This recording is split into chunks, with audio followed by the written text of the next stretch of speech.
And I told that individual to ask that question before class today.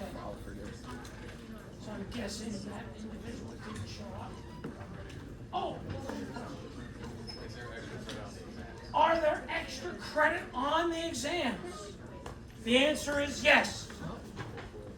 So what I typically do, and if you look at the old exams, let's say that there's going to be 25 4-point questions to equal 100, and suddenly there's 27. That means you could get 108. What I don't do is tell you there's no extra credit section. There's just 2 or 3 questions. Okay? The other thing is, so you're aware, the questions do not get progressively harder. I, on purpose, make a couple of the first questions the hardest. Why do I do that? Don't say it's because I'm weak. Why do I do that? Some faculty make their exams where the first one's the easiest, second one's the next easiest. Why do you think I make one of the first couple of questions the hardest? So you're not stuck at the end with 5 minutes left of the hardest problem? So that's kind of it. Believe it or not, I've had students in this class that cannot skip a question. I have to do them in order. So if it takes me 25 minutes to do number 1 and I can't do the last 5, do you want that person to be your heart surgeon? Do you want that person to be operating on your kidneys? Somebody that's that linear? The answer is no. So don't be surprised that, oh God, number 1's hard. What should you do when you take the exam? Do the ones you perceive as easiest first, and then come back to the hard ones. So I do that on purpose because I want to weed out. I hate that term. I want, if you're super linear and I can't do number 2 unless I do number 1, you probably shouldn't be doing anything super important, like being a surgeon. That's why I do it. We're good? Now, first thing is, when Amani went through, she told me 2 students were dropped. So 2 students didn't do the quiz. And I figured those people weren't here, but 1 person has already told me they were dropped. So I think if you were dropped and you weren't supposed to be dropped, I think you can get back in, but I don't control that. From what I understood, there's about 30 seats left, and it's unlikely that 30 people will jump in while we're here. If you were dropped, send me an email, because I think they save a couple spots, they be the advisors for this kind of thing. But I don't control. All right, so we got out of kilter a little bit because I couldn't, if you recall, the PowerPoints would show up, but anything was a PDF wouldn't. So what I wanted to do was go over some key things out of the syllabus, and the syllabus wouldn't show up. So we jumped into that fun topic of BCH, henceforth on henceforth. So what I want to do is go through some key things on the syllabus, and then get more into the meat of it. So this you already know. That's me, Dave Merkler, Amani. There's the contact information. The other thing I mentioned before, they took away my phone. So if you call and I don't have my laptop up, I won't be able to answer. So it's probably better to email me, or if you do call, I'll fire up my laptop because it turns itself off. You can try again in 5 minutes, just the way they are. Amani doesn't have a phone. We don't have a phone. That's my research lab. And I encourage her not to give out her cell phone number, but if she does, I'm not going to post it. So, you have to reach out to us via email. And both Amani and I don't check Canvas as much.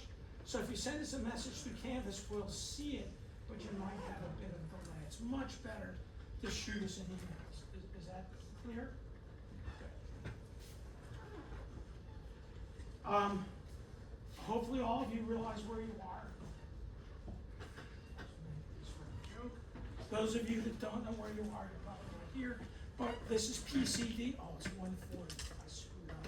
It's what, 1.5 to fix it. It's 140, 147. So, and the Friday sessions, of course, are not, who knows why.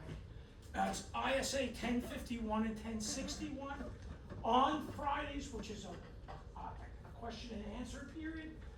I've never had to use both rooms because usually only about 40 students or so show up. So we use 1061 on exam day when almost everyone shows up. We use both of these rooms. And as you already probably know, for reasons that I don't understand, I have no idea where the final is going. Most likely, just to confuse us all, it will not be in this room or either of those rooms.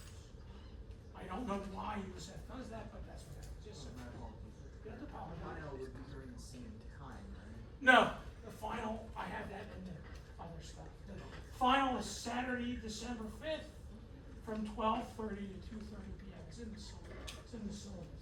Yeah, they do that to ruin our Friday, our Saturdays.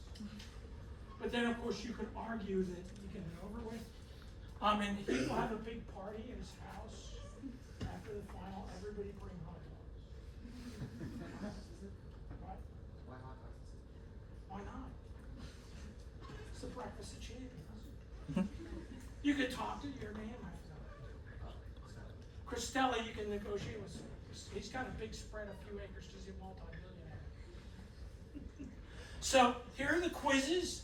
You'll notice when they open, when they close, exactly what is going to be on the quizzes we'll discuss. I don't like to put exact things because they hold me to it. And I'll make it very clear before the 11th, exactly what's going to be on the quizzes. There they are. There's 4 of them. They're online, and recall, university policy, our policy, there's no acceptable excuse that the computer doesn't work. I didn't have internet access. None of that is an acceptable excuse. Because if you wait till 11:50 p.m. at the day it's due, but if you started it early and something happened, then there's a way to get around it. Your computer didn't work, internet went out, a meteor crashed through the roof of your house and took out your computer, whatever set of excuses students give me. It's better not to start 5 minutes before they close. Here are I keep forgetting, I don't like the word exam. These are the celebration of knowledge dates. We abbreviate that exam. So there's the exams. And notice I put tentative because who knows? And I'm not one of these people, if we didn't get to some of this stuff, I don't know, too bad, it's on the exam. I don't operate that way. I had plenty of faculty that did that and said, sorry, we didn't get to chapter 7, it's on the exam, study it yourself. I won't do that. I hope to get through this material. And I don't, before you ask me why, when I team taught with Gellis, he always put 5 there, and I keep forgetting it. I really shouldn't do that, but it's all right. So there are the exams. You can see there's the final, and here's the makeup date. Do you all know what this means? So if you do well in exam 1, don't forget about it because it'll come back. It's like a rash that doesn't go away. Now, have you had cumulative finals before? Oh, good. So you're used to that. Fine. And the makeup exam, I had to worry. Dr. Fields and I wanted, or Dr. Bliss Roche. I knew her much longer before she was married. So Dr. Bliss Roche and I had picked the same time, which is going to be a disaster. So we'll have our makeup exam on that Thursday, and it's 8 to 10.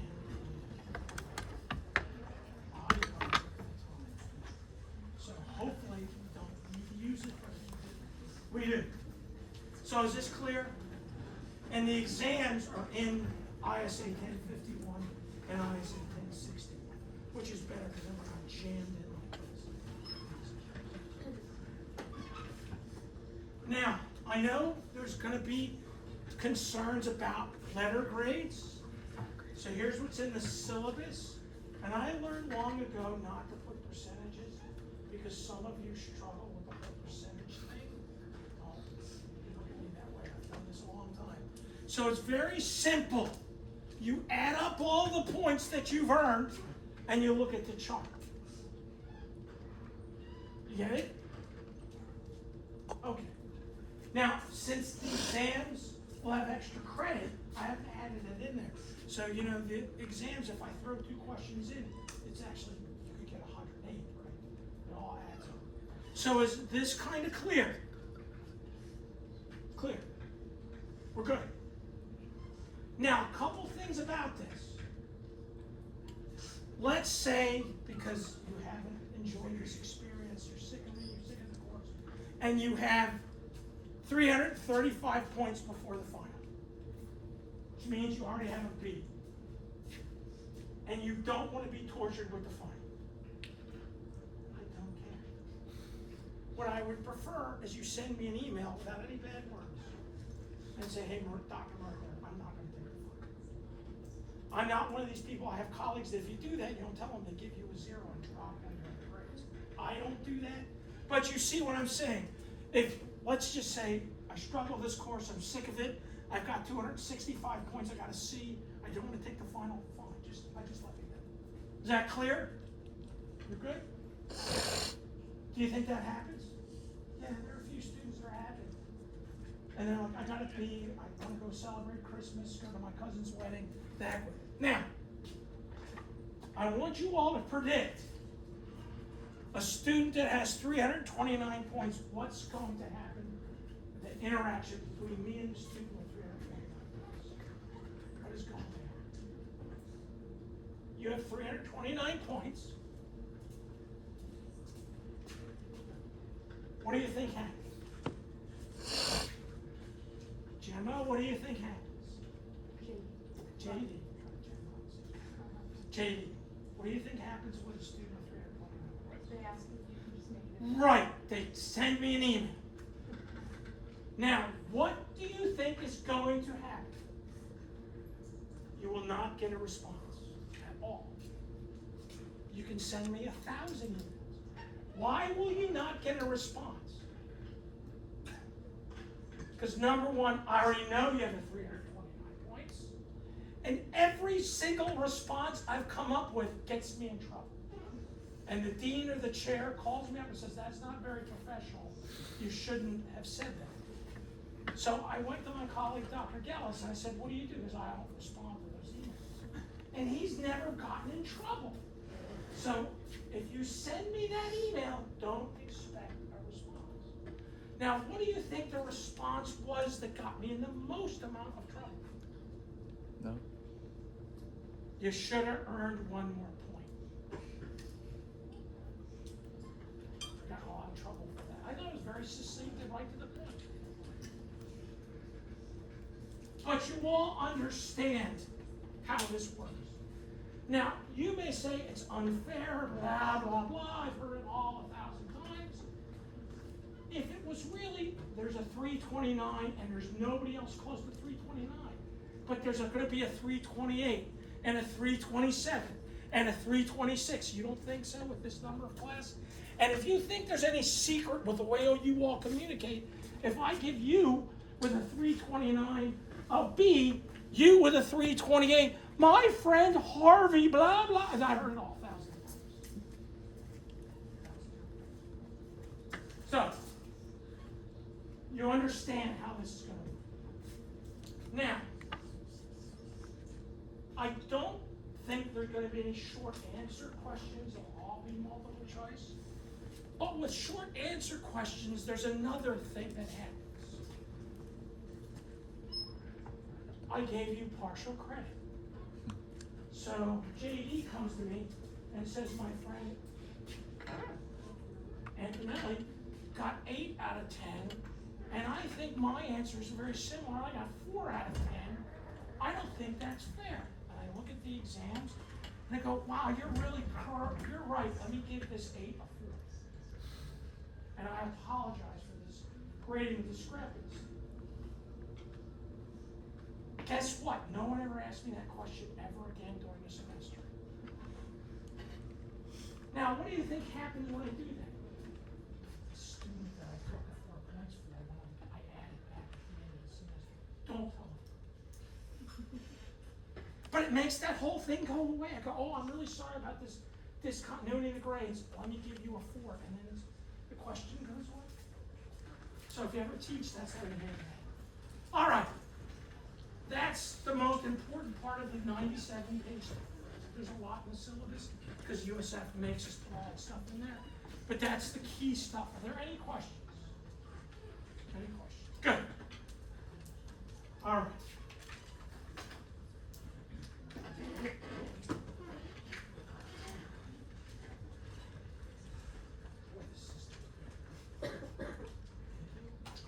All right. Now, this is where we were last time. This is where we were last time. We had taken a weak acid, dissolved it in water, and we had this reaction. That's where we were. And this is actually sort of at the end of chapter 2, but that's where we were. And we had an equilibrium expression for this.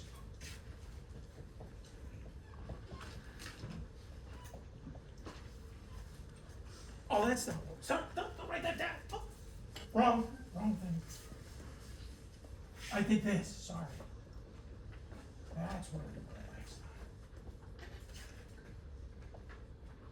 time. It was water. It's both an acid and a base.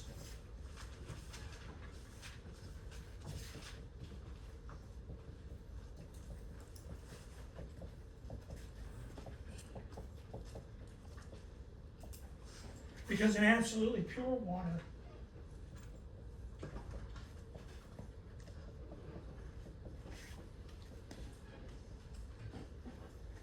minus 10 to the minus 7th molar. Okay? Now, we already discussed for an equilibrium expression, since water is a pure solvent, doesn't enter the equilibrium expression. You learned that in general chemistry. Also, what did we say? When you have a weak acid, only a small percentage of it dissociates, and if you think about it, the predominant form at equilibrium is water, not hydronium ions or hydroxide ions. Right? That's what that means. And so that's where we were Monday. You've seen this before, I hope. You may have hoped it went away, but you've seen it before. All right. So now, what do we do with this? And then I'll get the PowerPoints up, I hope. So the first thing is, I want to ask, do you all understand this? Could you have done this yourself? Yes, no? Okay. Now, when I teach this, almost always everyone nods their head, I learned this in high school, I learned this in general chemistry, and everybody says, great, and then I do something. To remind you, you were talking about water. Biochemists replace the EQ with a little W to remind you that it's water. So we talk about the KW. Have you seen that before? No. But I've had so many people tell me, oh, I understand this, but I'm lost with this, and I don't get it. It's just a relabeling of the equilibrium expression to remind you we're talking about water. Okay? Are we good? I know this was super exciting. Probably all the heart rates are on this. It's like one of the most exciting things you've ever seen. I know that's true. All right. So now what are we going to do?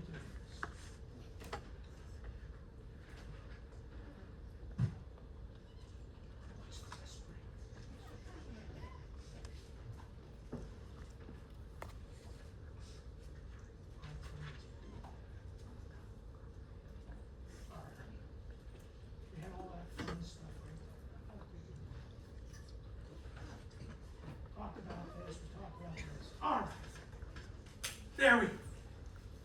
Now, what do we do with this? Well, what we do, not we, this was presented to me, I'll be honest with you, I would have never thought of this for years. But what mathematically scientists did was to take the minus the log of this expression. Minus the log. Now, if you take minus the log of one side of an expression, don't we have to take minus the log of the other side of the expression? So mathematically, this is a legitimate thing to do, correct? Correct?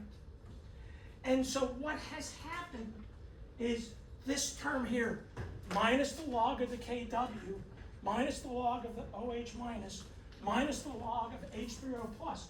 We scientists have given these things names. PKW, pH, POH. And this equals 14. So this is where the pH scale comes from. Now, is this clear? You may never have seen it before because it was just presented to me. It was a long time before anybody told me where it came from. I thought it was really strange. Because I think I told you I was just in middle school or something. I was like, why 7 and 14? Is the NFL sponsoring this? It's like a touchdown 7. Sports analogies is the best I got. I didn't really realize where it came from for all the time. All right. So we have these definitions. Anything where the pH is below 7 is an acid. Anything that's a pH above 7 is a base. Something that has the pH exactly of 7 is neutral. Also, you'll note that this is a logarithmic scale. So something that's pH 6 is 10 times more acidic than something that's pH 7. Something that's pH 5 is a 10 times more acidic than something that's pH 6. So something that's like pH 3, if you stuck your finger in it, it's going to hurt because it's pretty acidic. Now, there's a couple things about this that, for the people that don't come to class, have gotten wrong on exams. So one time on an exam, I thought, gosh, can I make this question easier? You have a solution that the pH is 6.99. Is it acid? Is it base? And then I had to come up with 3 completely ridiculous answers. What would the right answer be? Something that's pH 6.99. Acid, base, neutral, it's green. I mean, what would the answer be? It's an acid. You all get it. Solution is pH 6.99 is an acid. Why did everybody get mad at me? It was unfair because it's not very acidic. The question didn't ask how acidic it was. It was just, what's an acid? So a whole bunch of people were mad at me over that. I didn't get it. Then the other thing I put on an exam was, because if you're a biologist, you'll see this in the literature all the time. What would P calcium be?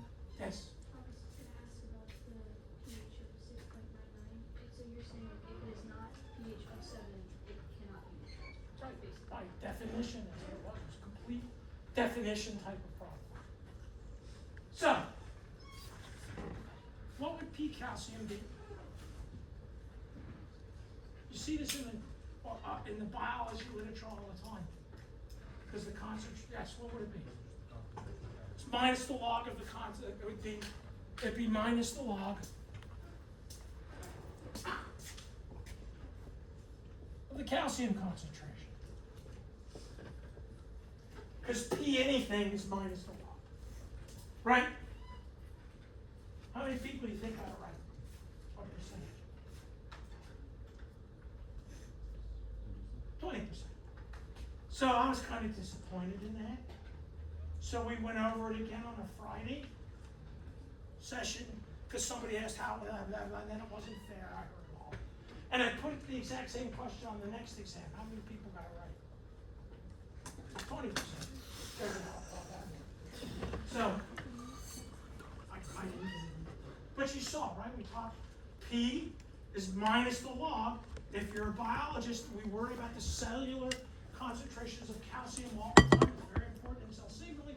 You'll see in the biology literature, the P calcium, put that there, and it didn't go well. Because probably you had to think a little. Is it still a constant? Is it whether or not he has the brackets? Is it still a concentration? Would be the brackets of silicon concentration. Yes. Yes. Okay. Now, just a few things in case you feel like you need to practice. here's, you know, the interconversions between these things. That led me to something else I wanted to point out. Do you know what this is?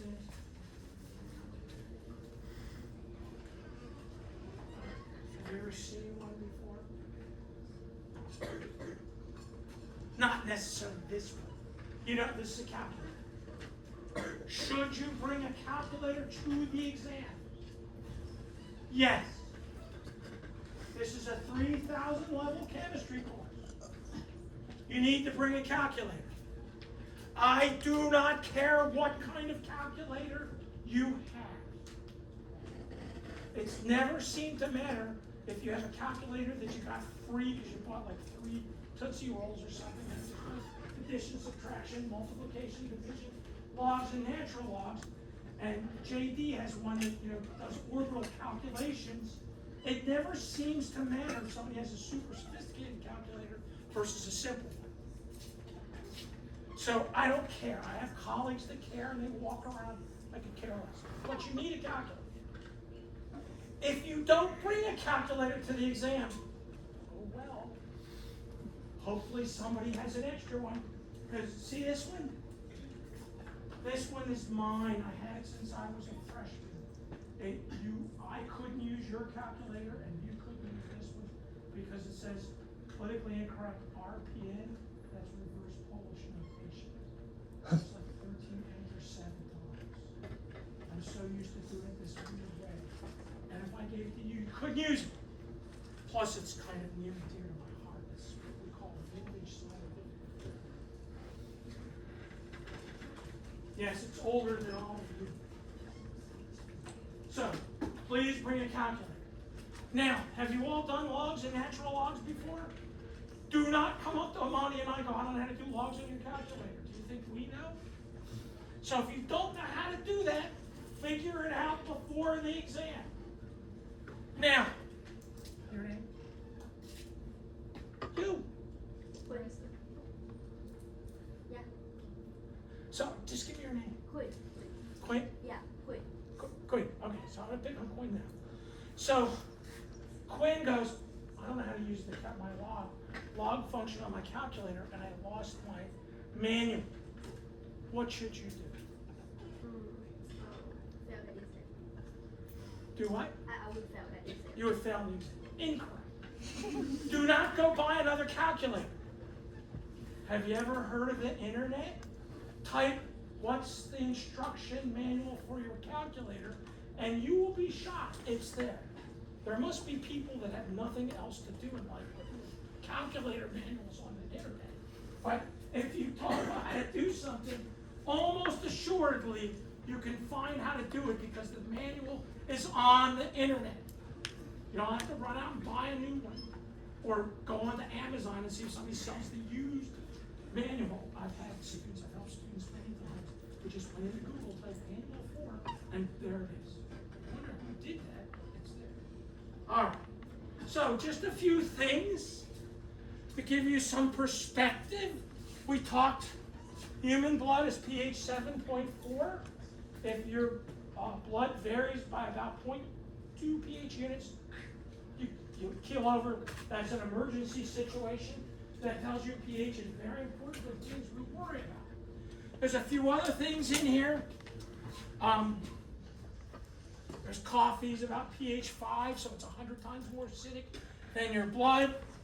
Those things they sell in the machines, those sugary liquid things, they're called sodas. They're pretty acidic. And what's the problem with drinking these acidic, sugary drinks? They degrade your enamel, and then the dentist can't make any money. So, if you think about it, probably the American Dental Association owns most of Coke stock. It's like an investment in the future, right? Also, people that have touchy stomachs, whatever that means, I'm not a medical doctor. You're not supposed to drink citric juices because they're very acidic, right? That's pretty acidic, pH 2. Now, what's gastric juice? Stomach acid. Stomach acid. Stomach acids. So your stomach acid is about pH 1.4. Why? so you can digest. That is correct. It's not the major reason. Why is your stomach have, your stomach has this pH 1.4? It is important for digestion because when you eat things, we're going to learn you're going to denature them so you can degrade the biomolecules, the proteins, and the meats you eat. But that's not the main reason your stomach has pH 1.4. Nobody knows? Yes, it's to protect you from food poisoning. Do you think the food you eat is sterile? No, and even if you bought sterile food, the minute you open the cellophane and carry it from there to your mouth, there's bacteria in it. So that's your first line of defense against what's in the food. The low pH protects your stomach. Okay, so now we're going to show you that this basic biochemistry is really very interesting. So I just told you the low pH denatures the proteins. So we all know our stomachs are made of titanium. What's your stomach made out of? Proteins. Uh-oh. If the low pH denatures the proteins, my stomach's made of proteins, is this a problem? Yeah, it's a big problem. How do we get around this problem? How do we get around this problem that our stomach is made of the same of something that's going to be denatured and ruined by the pH of the gastric juices? A basic mucus lining. That's absolutely right. So there's this basically lipid layer that protects the proteins from being degraded. Now what happens if that mucus lining gets damaged in some way? You get stomach ulcers. Yeah, you get an ulcer. So if you're going to be an internal medicine person, that's how you make your Maserati payments. Right? That's how you buy those expensive cars. Now, there's another thing you probably, oh yes sir. I was gonna have a question because I know like the liver is what develops the stomach acid. You got to take advanced biochemistry too for that. Yeah. So, maybe you know this. That lining of your stomach turns over very quickly. Very quickly.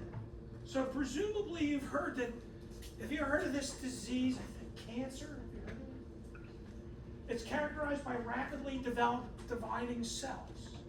So the drugs that we take to treat cancer specifically attack rapidly dividing cells. What cells in your body naturally are rapidly dividing? Hair. The lining of the stomach, which is why there's often GI issues with some of the anti-cancer drugs. Your hair falls off. Mine left when I was 17. I don't even remember it. And your fingernails can get real soft, rapidly dividing cells.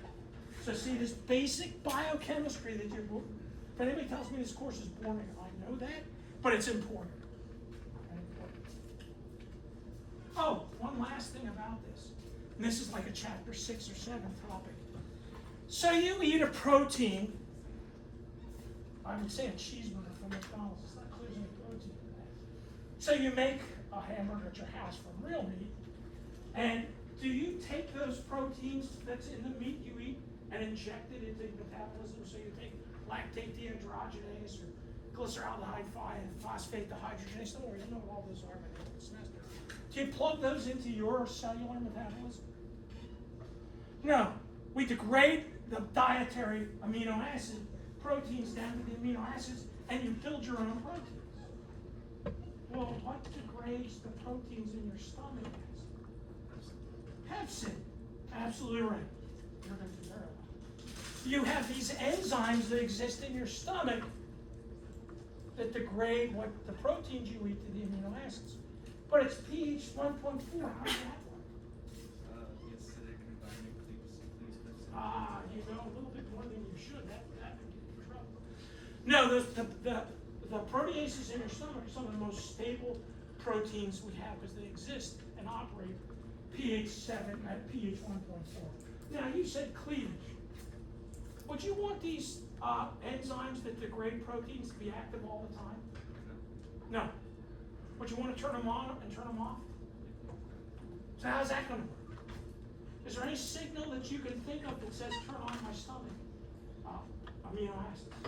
Say promoter. way you really, no, you get hungry, there's a signal. And then that signal causes a cascade, because the proteins and the proteases in the stomach are made as inactive, large precursors, and a piece gets chopped.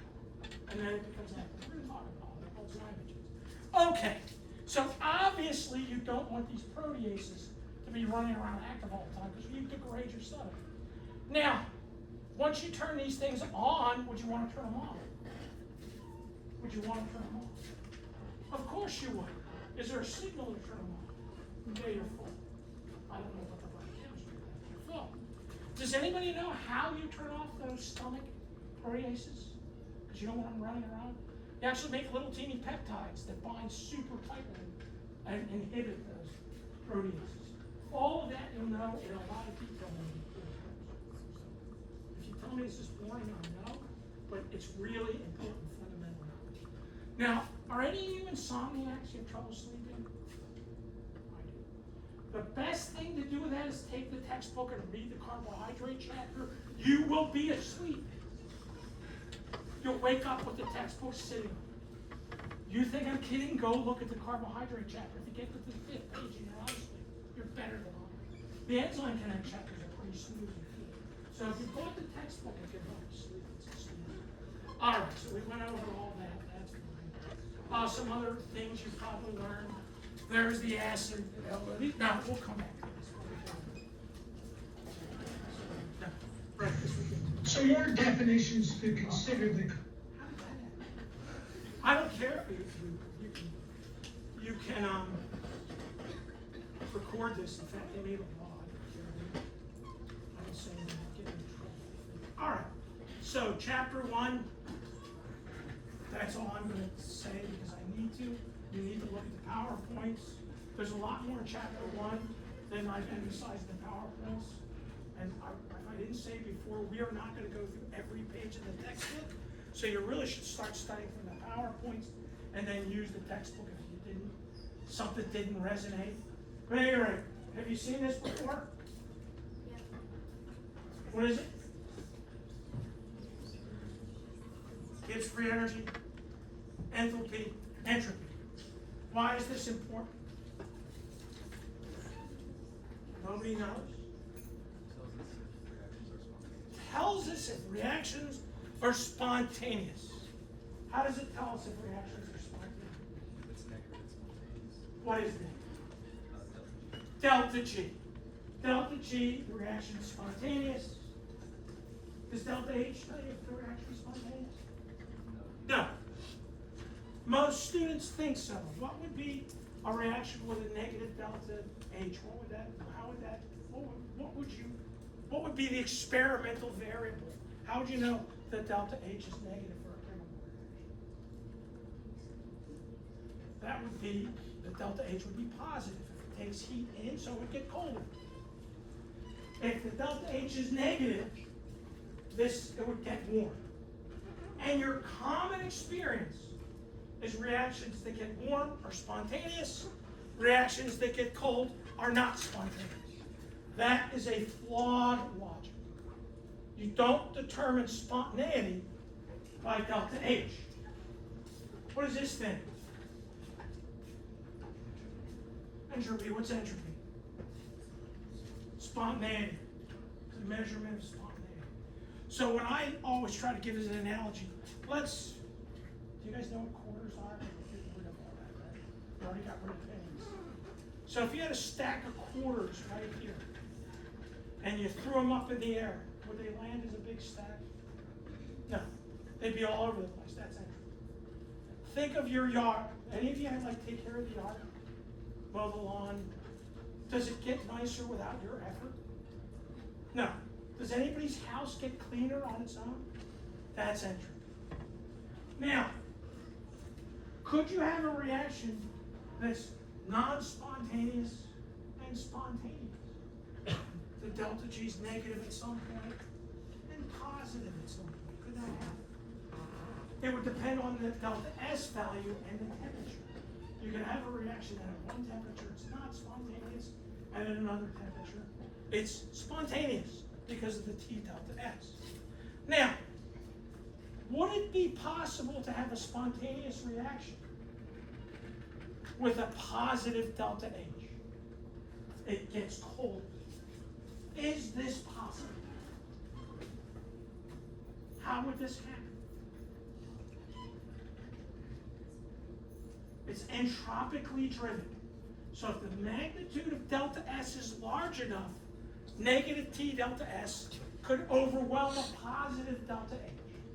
So while they're uncommon, you can have a spontaneous reaction that gets colder. Now, you all have probably done this. Now, you're young. Do you ever go to concerts?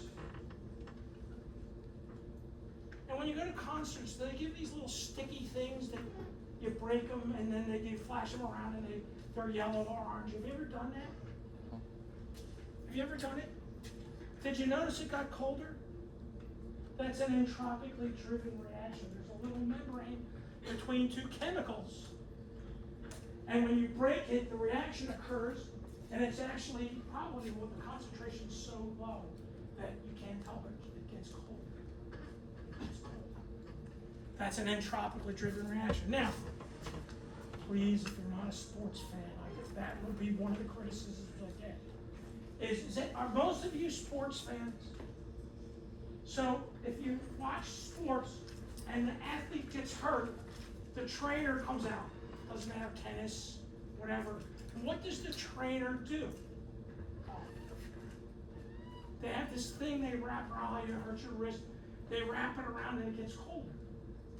What do you think that is? It's an entropically driven reaction. There's two chemicals. When the trainer breaks the thing, the reaction occurs, it gets cold, and then they wrap it around the wrist or the ankle or whatever. That's an entropically driven. So there. We're done with chapter 1 that I wanted to say. But, there's one thing we need to talk about that I'm really happy a student one year came to me. They were totally confused.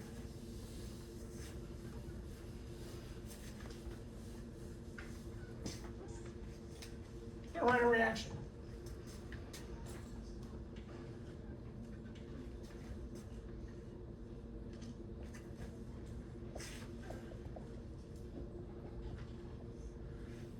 Does anybody know what these molecules are? Phosphate. That's that one. What about, have you ever heard of ADP and ATP? Yeah. Good. Don't worry, we'll learn all about those.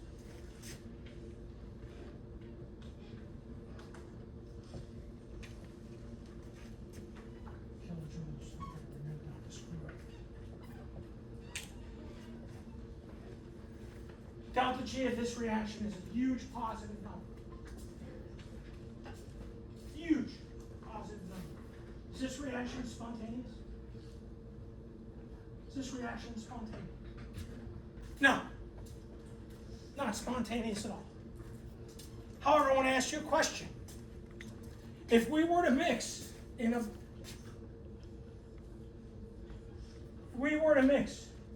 ADP and phosphate in a beaker and let it sit for a long time, would there be any ATP in there? Would there be any ATP in there? You gotta think. If you let it sit long enough, there's no ATP. Do we agree with your colleague? You agree. Anybody else? Or you're all too scared to vote? You agree. You all would be wrong. There'd be ATP in there. If you remember your general, if I gave you the delta, you could calculate if I gave you the temperature, the concentrations of ADP, phosphate, and ATP. There'd be, if you let it sit a long time, there'd be some ADP in it. So I had a student that came to me and said, what the heck is spontaneous mean? This reaction is non-spontaneous. How can you tell me if I took ADP and phosphate and there'd be ADP, there'd be ATP in there if the reaction is not spontaneous? Do you see the confusion for this student? So really, what happened here? In conversational English, what spontaneity means is different than what we mean as chemists and biochemists. In chemists and biochemists, we're talking about the position of the equilibrium. So a non-spontaneous reaction means when the system comes to equilibrium, the predominant species in solution are the substrates, the reactants. And also, note, we don't know how long, this would probably have to sit 1,000,000 years to come to equilibrium. But do you see where the confusion was? What we mean in conversational English versus what we mean as biochemists and chemists. Spontaneity is the position of the equilibrium. So this reaction, which is non-spontaneous, means that when this system comes to equilibrium, there's only a very tiny percentage of this, probably 10 to the minus 6%. Yes? Can you repeat the part where you say the one with the bigger something? If you just mix these together and you let this sit a very long time so that the system reaches equilibrium, there would be some ATP in there. But I had a student said that, wait a minute, if it's spontaneous, non-spontaneous, there should never be any ATP in there. That's not true. And I never realized till a student mentioned this to me, that what you mean in conversation and what we mean as chemists and biochemists. They're different. Yes, sir. Oh, if it was spontaneous, no, it could be. Again, you'd have to know some more. You could calculate all that if I gave you enough information. Usually those spontaneous reactions, it's tremendously inferior. Okay, now before we leave this, this is something for you to ponder, and hopefully we get to it. I like to think you all know ATP is an incredibly important biomolecule. It's one of the most abundant molecules in your cells. It's about 8 millimolar. A biochemist calls that concentrated, 8 millimolar. All right. How the heck do we make ATP from ADP and phosphate when the delta G is this large positive number? That's actually kind of not how we do it. That's we pair it with a reaction that's got so that the net reaction is a negative delta G. Now, we'll talk about this amazing enzyme called ATP synthase. And on the surface of the enzyme, the thermodynamics are different. So the reaction in your cell isn't that one. It's enzyme-bound ATP and enzyme-bound phosphate, so it's a different reaction. So does anybody know how much ATP you make a day? Anybody know? So if you eat a typical Western diet, which I really don't know what that means, you make about 8 pounds of ATP a day. Those of you that are jogging every morning a few miles, you probably make more than that. So we make a lot of this stuff. And maybe you recall it's called the gasoline. Any questions? We've seen this before. So at some point when we start talking about delta G and how it relates to equilibrium constants and binding constants, I don't even say, oh, I don't know what delta G is. Oh, here it is.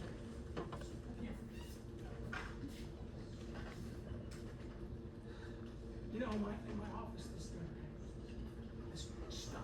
Okay. Now we're going to go through a little bit of chapter 2. And really what I want to do in this chapter, and we'll spend most of it talking about pH, I've already started. I need to make sure you understand some details about non-covalent interactions. Of those non-covalent interactions, the most important non-covalent interaction is a hydrogen bond. And then the other reaction, non-covalent interaction, that some students really struggle with, and it's very important in biochemistry, is what we call the hydrophobic effect. All right? So that's the key of things I'm looking at. And you should know a lot of this, right? There's a dipolar water, electronegativity, and hydrogen bond has to do with differences in electronegativity. And so I just want to show you, here's some water molecules and how these things how these molecules interact is related to hydrogen bonding. We also see here why, one of the reasons that we believe water is the solvent of ourselves. When we've already learned water can be an acid or a base. Also, water is incredible. So many things are soluble in water because of this dipole effect. One end of the molecule has a negative charge, one end of the molecule has a positive charge. This can solvate many different types of molecules. Okay? And some people look at this and they said they've seen it before, and some people look at this and go, oh, what's the little delta? The delta means it's a partial charge. It's not a full. Okay, now, when we look at this, there's one thing I want to ask you. Probably many of you haven't done this, but have you ever been doing something stupid and you're at a diner late at night because you're out with your friends and you decide you want to melt the salt? Nobody's ever done that? Oh, come on. Nobody's ever tried it. You're sitting at the diner. I don't want to know what you're doing, that you were out to the morning with your friends. And before you go home, you go to a diner to get some coffee. You never tried to melt the salt? I had a friend pull out a little blowtorch and tried to melt the salt. All right, can you do that? Can you melt the salt? You need about 1,200 degrees, so you're not going to melt. Yet it dissolves readily in water. Why? Because the water molecules can solvate the anions of it. So this solvation power, because of the dipole effect in water, is also why we believe the solvent of life is water. Because so many has this ability to have things. This is what I want to talk about. The hydrophobic effect. So here's this molecule. We're going to talk about these. This is a lipid. And as you can see, what are lipids? They have this long hydrocarbon tail and a hydrophilic tail. And these are incredibly important to you for a number of reasons. One is your memory. Because what happens is the lipid part acts. And that forms your membranes. Also, just so we can make it real, we don't have to reveal any big secrets here, but I presume most of you have washed your hair occasionally. I really I don't need much shampoo anymore. But how does that work? Dirt is by definition something that doesn't dissolve in water. So what is shampoo? It's got a long hydrocarbon tail that dissolves in the dirt, and then there's a hydrophilic head group that drags it into solution. It goes down the drain, and then I guess it goes to Georgia, South Carolina. We don't know where it goes, but that's how it works. So do any of you know what sodium dodecyl sulfate is? Have any of you heard of SDS? What is the context you've heard? SDS page 11. So what that is dodecyl means there's 12 carbons. And then attached to it is not a carboxylate, it's a sulfate because it's a stronger recap. So, most of you, if you don't use super expensive hair shampoo, you use the store brand, guess what you washed your hair with? SDS. But because they're afraid you know a little biochemistry, they never tell you that. They use sodium lauryl sulfate, which is all.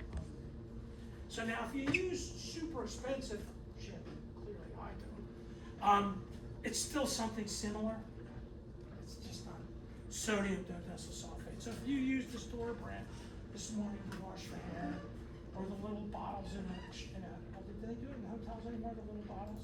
I guarantee you that's cheap stuff. It's sodium dodecyl sulfate. All right, so what I'm driving at here is this hydrophobic. You know all this stuff. This is what I want. The hydrophobic effect. What happens when you dissolve these sorts of molecules in water? what happens? So what happens is the water molecules become ordered. They form a shell around the hydrophobic part. And so the entropy of the water molecules decreases. They become more ordered. And obviously nature wants the entropy to be, wants it to be as random as possible. This is not a favorable thermodynamic state, as these water molecules start becoming ordered. So what happens when you take these molecules and dissolve these hydrophobic molecules in water? They pack together to eliminate as many structured water molecules as possible. Does that make sense?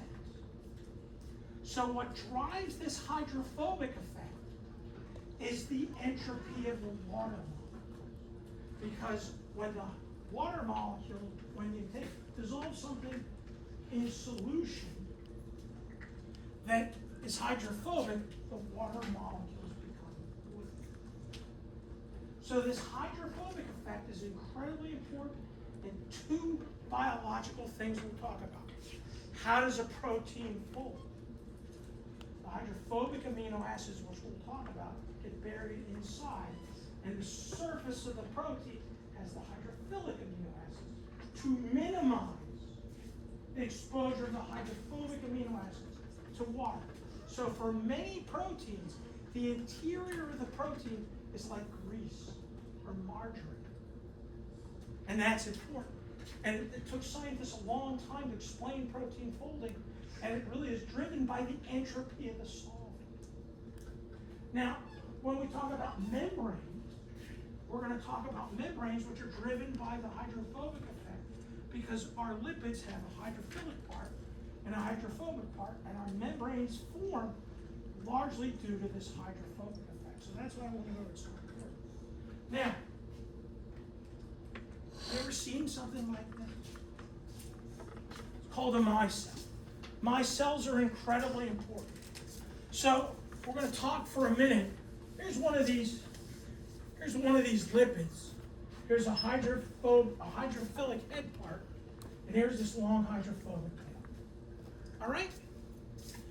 So what happens when you dissolve these in water? Initially, when the amount that you dissolve is small, low, they line up along the top of the water like this, where the hydrophobic part is up, exposed to the air. Have you ever seen this? You've all seen it. Do any of you hike around into the woods and you come up to this pond, and when you look at the sunlight, you see this sheen on the pond? It's got a scientific term called pond scum. That's all the dead organisms, and their lipids float to the top. And what you see are the lipids. If you go to a gas station after it rains, you see a pool of water, and you see the sheen on the top. Gasoline isn't dissolved in water. Okay, so great.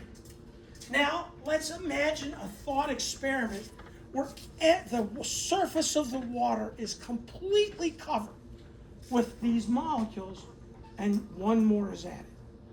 So it can no longer be accommodated just by squeezing it on the surface. What happens?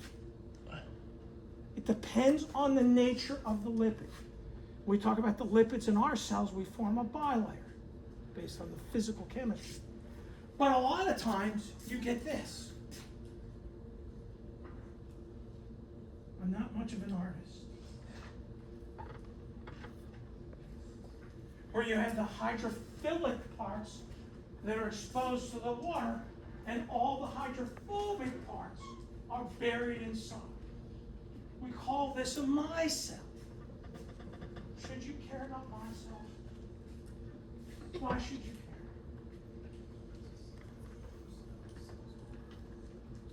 It doesn't have much to do with our cells because of the lipids. That's why we form bilayers. We'll get to that in chapter 10. But why would you care about these micelles? Do any of you take a time release drug? Does anybody take a time release drug? they're usually the drug is dissolved inside a micelle. We understand how it's degraded in the blood in the stomach, and then the drug is slowly released. Have you ever wondered, has anybody ever taken a drug that's not very soluble in water?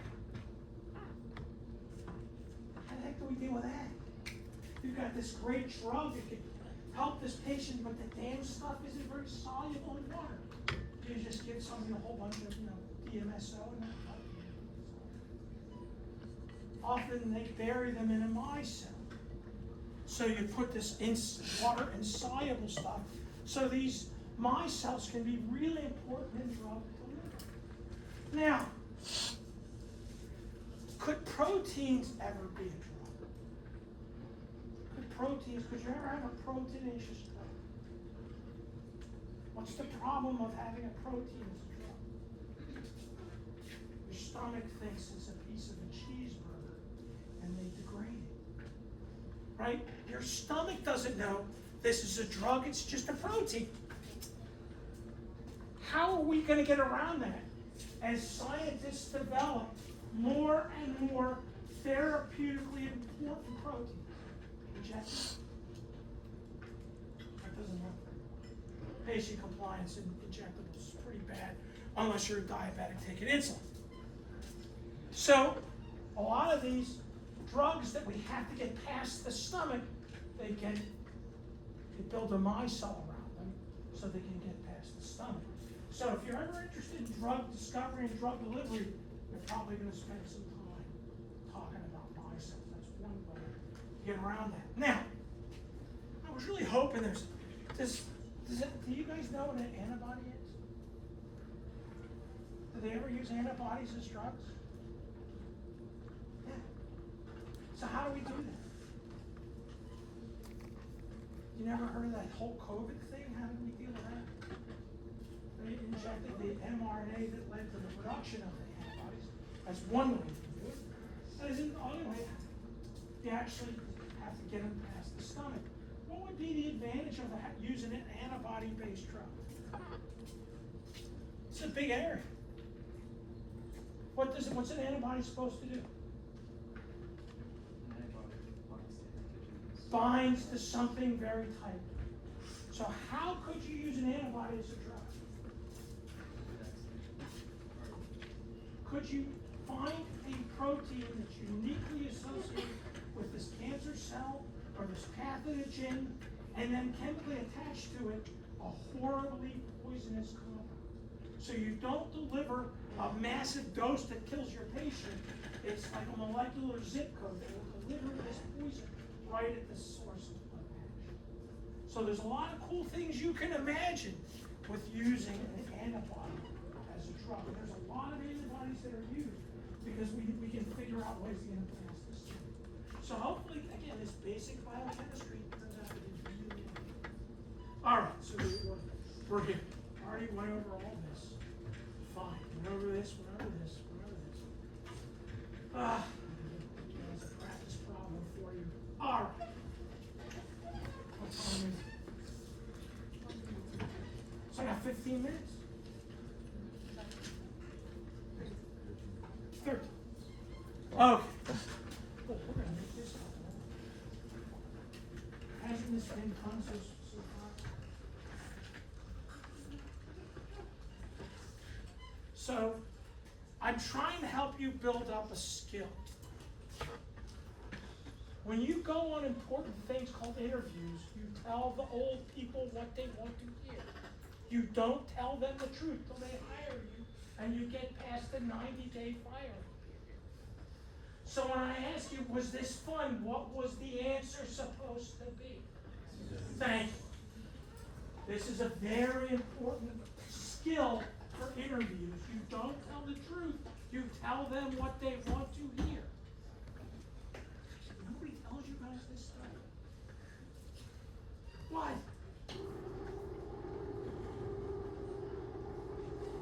Why do you want to go to medical school? So when I'm a serial killer, I know how to do it better?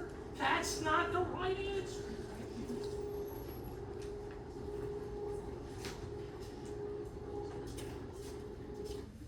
So some of you want to go to medical school? Are you working on those personal statements? I don't get the whole personal statement thing. They're all the same. You want me to tell you what the personal statements are? A big chunk of them, you have to be careful because you can't be drippingly irrigated. And I've seen it. I've seen letters. I'm like, oh my God, how can anybody this young on a piece of paper be this arrogant? But you say, basically, I'm really, really smart. You gotta say that. And then some relative had some horrible thing happen to them. And you were like 5, and you saw how a doctor relieved the symptoms of your beloved great-great-aunt Helen. And this turns you on to become a medical. Obviously, I've read this about 10,000 times. The other thing that will go, again, you gotta be careful, I'm really, really smart, and I really want to go to this third world poor country where they have this horrible disease, and I'm going to dedicate myself to eradicating the flesh-eating bacteria that's killing all these people in Slovakia. Okay, that's the way almost all the letters are. And one time I had a student ask me, I said, I think you should change that. I think they cured that disease in that country because I've read it about 50 times. I think you need to move to a new country. What? So I have no idea. If I were in charge, there's a personal statement, throw it out. I wouldn't even read it because I know what most of them are. Is there any point of reading? I have no idea what you should put in. Now, I've seen ones that are like this long. Do you think those are any good? I'm going to be a doctor because my father told me I should be.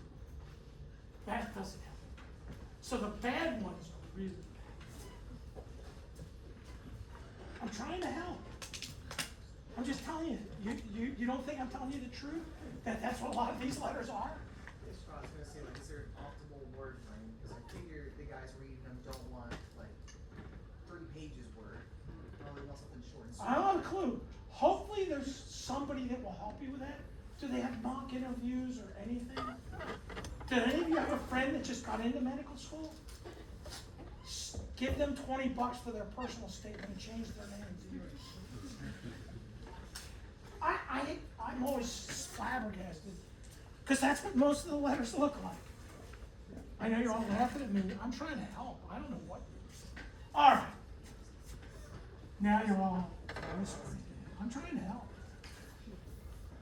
You can send me a person's statement. I'll pay attention to it. They're almost all the same. All right. So here's this exciting reaction. Isn't that exciting?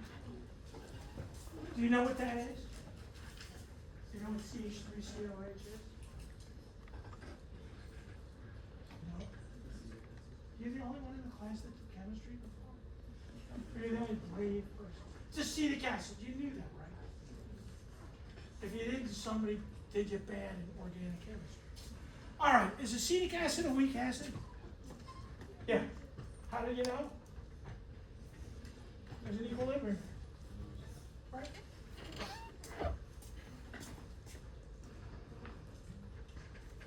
Tell me what's in the equilibrium expression.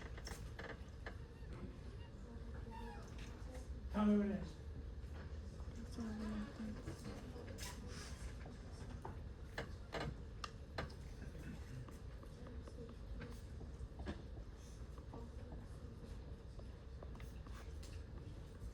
Is that the equilibrium expression? Yes, no, or God, I hope it's not on the test. That's bad. Is that right? Because you don't put water, right? That's the equilibrium expression. Do all of you understand this? You're good. Now let me show you what happens.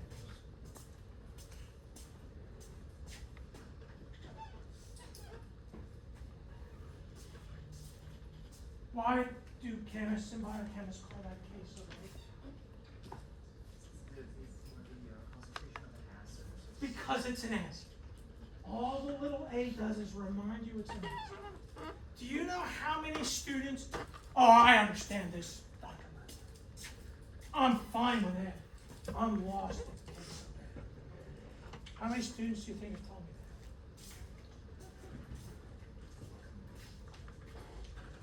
that? More than 100? Yeah. I don't care. It's just relabeling the equilibrium expression with a little a to remind you it's an acid. It's trying to help you, not hurt you. Now, what do you think we do with this? Ka equals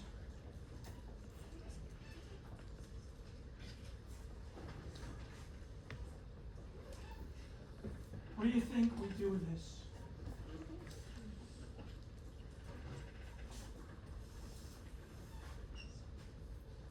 Take the minus the log of both sides.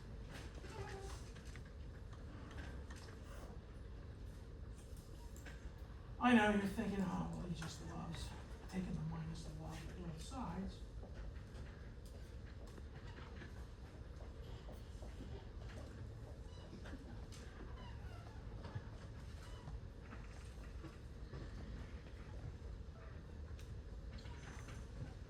Sound legitimate? Take the minus the log of the both sides. So then this becomes the infamous Henderson-Hasselbalch equation.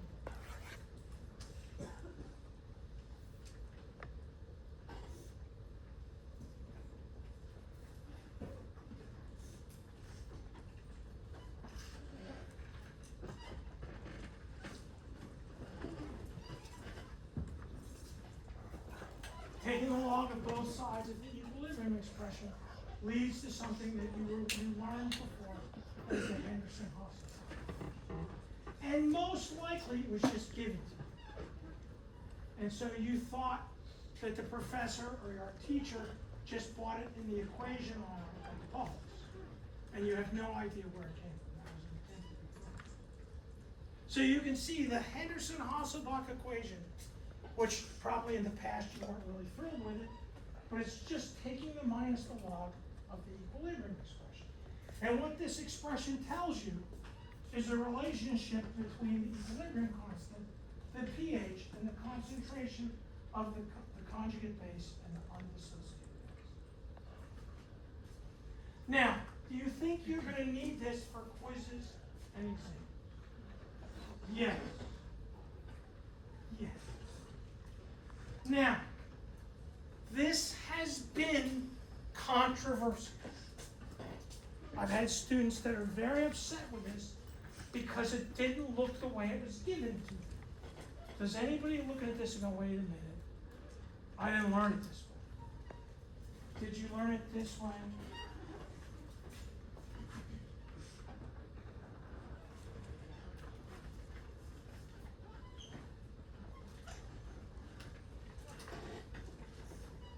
Oh, you will not believe how many students have been mad at me over this.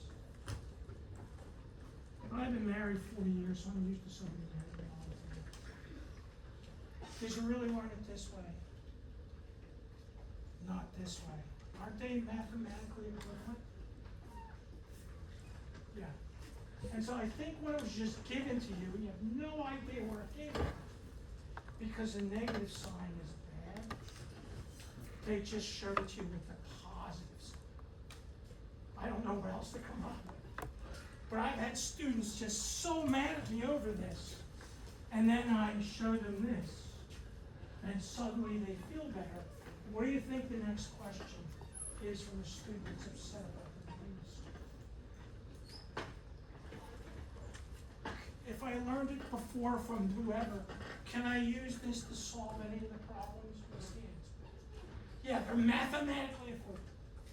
So, we'll stop here. But wait, before you go, do you think I was tortured with this like you guys? Yeah. So I want to tell you about something, and then we're going to do this on Monday. Every problem we practiced in class was a weak acid. Every problem in the textbook was a weak acid problem. The guy that taught this to me is what did he put on the exam? A weak base. We had never seen a weak base. Now, what do you think happened? Most people got it wrong. Who got it right? And I couldn't understand what the problem was because it was almost exactly the way we practice all the time. But to be honest, I did think it was a little bit unfair. So we will do a week base. Yeah, I was really, we did weak acid, weak acid, weak acid, weak acid, weak acid. There it is on the exam. Before you go, just so you know, you want to hear the most unfair thing I've ever heard a professor did? So my first chair was my age 4 years ago. So he went to graduate school in the 50s. What do you think chemistry in those days, to get a PhD in chemistry, you had to take German, because all of the old chemical literature was in German. None of the grad students told the new grad students, if you took advanced inorganic chemistry, the third exam was all in German, and your answers had to be in proper German. And of course, the students went crazy, and the professor said, to get an undergraduate degree in chemistry, you have to know German. Now, could the students complain in 1958 about that kind of thing? No, what do you think the chair would say? Did you need to know German when you got your undergraduate degree? What do you think that kids? Can you imagine that? I'd be fired if I did something like that. Can you imagine you walk in and the exam's in German and the professor says all the answers have to be in proper German? So you don't think I'm a... All right, have a good... I hope to see some of you tonight. It's got to be recorded. I was going to show you that...